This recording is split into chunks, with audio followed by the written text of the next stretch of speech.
14 जुलाई 2023 India के space research organisation के lunar exploration mission Chandrayaan 3 को पृथ्वी से चांद तक जाने के लिए लॉन्च किया गया। चंद्रयान 3 जिसका कॉस्ट 615 करोड़ है और ये इसरो का सबसे डिफिकल्ट मिशंस में से एक है। और ऐसा मैं क्यों कह रहा हूँ, बिकॉज भारत ने इससे पहले भी 2 बार चांद पर जाने की कोशिश की, 2008 में और 2019 में, पर दोनों ही बार भारत थोड़े के लिए फेल हो गया। अब कुछ लोग के मन में ये सवाल तो जरूर आ रहा होगा कि इसरो पर पैसा खर्च करना इतना इम्पोर्टेंट क्यों है और क्यों हम चांद पर जाना चाहते हैं। तो चलिए आज के इस वीडियो में जानते हैं इंडिया क्यों चांद पर जाना चाहता है और चंद्रयान 3 मिशन के ऑब्जेक्टिव्स क्या है और कैसे हमने अपने पुराने फेलियर्स से लेसन लेकर चंद्रयान 3 मिशन को सक्सेसफुल बनाने के लिए अपने आप को इम्प्रूव किया है। अगर आप ऐसे ही इंटरेस्टिंग वीडियोस देखना पसंद करते हैं तो हमारे चैनल को जरूर सब्सक्राइब करें।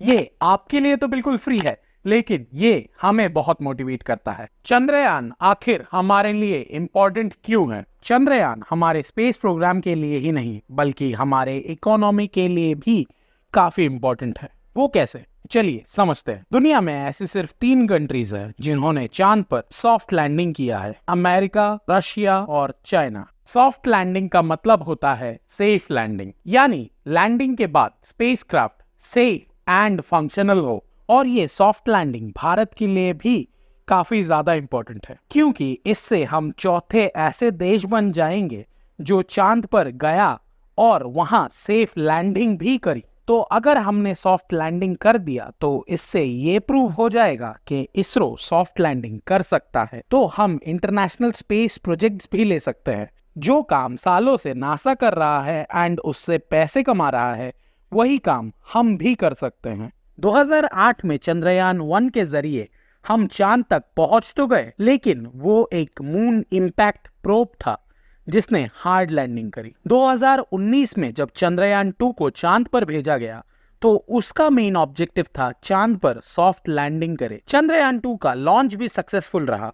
इनफैक्ट इस बार भी हमने 3,84,400 किलोमीटर, जो कि अर्थ से मून तक का डिस्टेंस है, उसे सक्सेसफुली कंप्लीट किया। लेकिन लैंडिंग के समय सरफेस से सिर्फ आधे किलोमीटर दूर होने के बावजूद एक सॉफ्टवेयर ग्लिच के कारण हम लैंड नहीं कर पाए।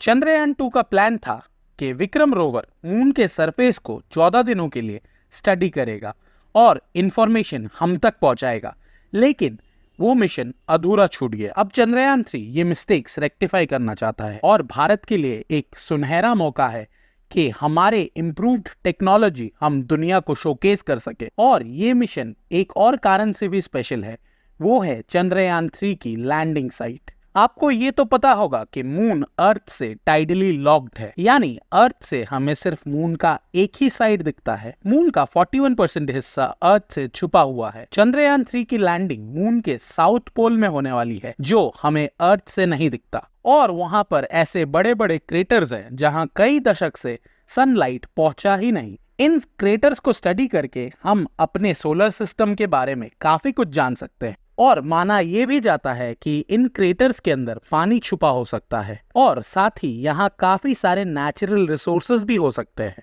और इसी वजह से ये लोकेशन स्पेस मिशन के लिए एक इम्पॉर्टेंट स्टॉप बन सकता है। तो अब बात करते हैं क्यों हमारा देश इंडियन स्पेस रिसर्च ऑर्गेनाइजेशन पर इतने पैसे खर्चा कर रहा है। इंडिया इसरो पर एक्सपेंस नहीं कर रहा बल्कि इन्वेस्ट कर रहा है। अब आप लोग बोलोगे मृण्मय, भले ही इन्वेस्टमेंट कर रहे हैं लेकिन पैसे तो जरूर खर्च हो रहे हैं। जी बिल्कुल, पैसे खर्चे जरूर हो रहे हैं, लेकिन फिजूल खर्ची नहीं हो रही।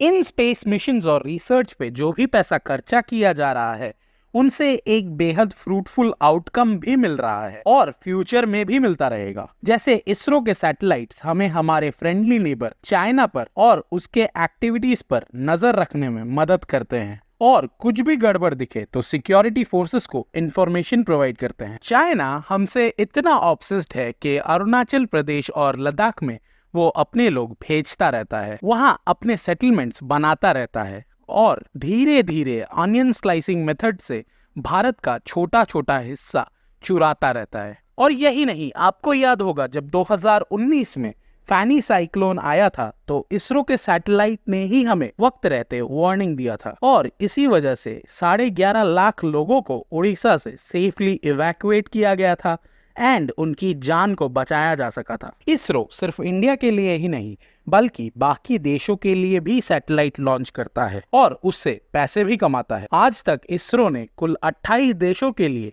कुल 239 सैटेलाइट्स को लॉन्च किया है और उनसे पैसे भी कमाए हैं। तो अब आप ही बताइए, जो भी पैसा इसरो पे खर्चा हो रहा है वो इन्वेस्टमेंट नहीं तो और क्या है? और ये जो खर्चा हो भी रहा है वो भी हमारे जीडीपी का बस 0.8% ही है। अब बात करते हैं चंद्रयान 3 के 5 इंप्रूवमेंट पॉइंट्स की जो कि हमने पहले 2 मिशन से सीखा। Number 1, payload. 2019 में चंद्रयान 2 मिशन में हमारे पेलोड में 3 मेन कंपोनेंट्स थे, लैंडर, रोवर और ऑर्बिटर।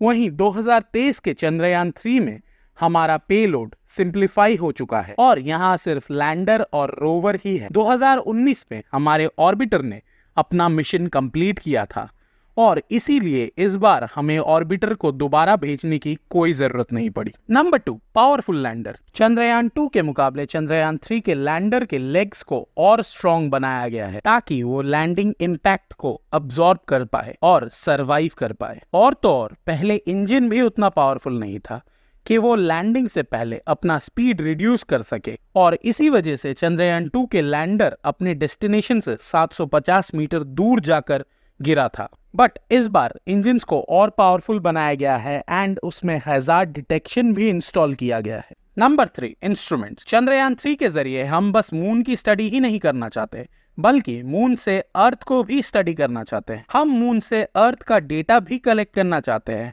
साथ ही हम एक्सोप्लैनेट्स की भी स्टडी करना चाहते हैं। चंद्रयान 3 में एक इंस्ट्रूमेंट है कॉल्ड शेप यानी स्पेक्ट्रोपॉलीमेट्री ऑफ हैबिटरी प्लैनेट अर्थ, जिससे हमारे अर्थ का डेटा रीड करके हमारे सोलर सिस्टम के अलावा हैबिटेबल एक्सोप्लैनेट्स को ढूंढा जाएगा। Number 4, launch vehicle. चंद्रयान 3 को कैरी करने वाला लॉन्च व्हीकल यानी LVM-3 जो कि हमारे GSLV Mark II launch vehicle से अपग्रेडेड एक लॉन्च व्हीकल है।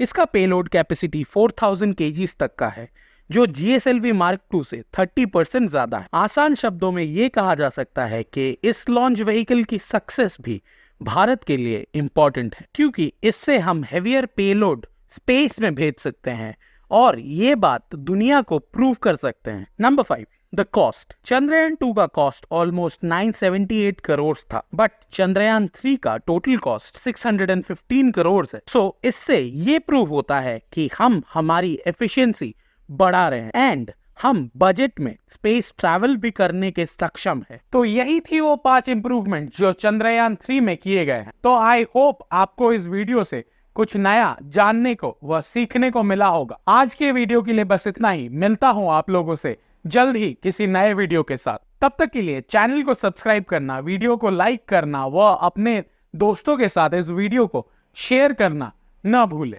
ऑल्सो अगर आपने हमें इंस्टाग्राम और ट्विटर पे फॉलो नहीं किया है तो आपको डिस्क्रिप्शन में लिंक मिल जाएगा, वहां से जाके आप हमें फॉलो कर सकते हैं।